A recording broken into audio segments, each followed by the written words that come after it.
Bonjour, vous êtes peut-être déjà posé la question de savoir comment casser la baraque lors d'une interview ou de l'enregistrement d'une vidéo à diffuser sur les réseaux sociaux, style format brut par exemple.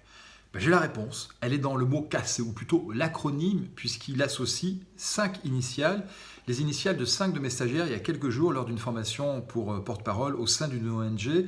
Alors je vous salue Cindy, Amira, Sheikh, Elvis et Younes si vous regardez et sinon merci puisque c'est grâce à vos 5 initiales que je propose cet acronyme CASSER.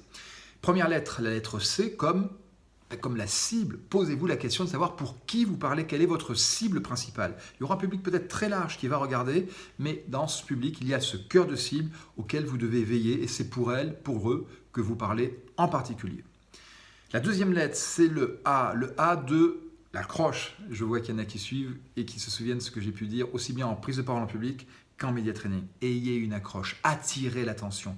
Souvenez-vous, dans les conférences par exemple, TEDx, c'est un format beaucoup plus long, mais à l'échelle, c'est le même principe, il faut accrocher. Pourquoi pas par une anecdote, par un chiffre ou par un fait.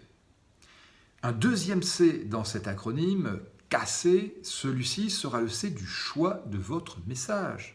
Allez à une interview, enregistrer une vidéo avec un message principal et si possible répéter 3 fois plutôt que d'avoir une multitude de messages, pas sûr que le public en ait même retenu un seul.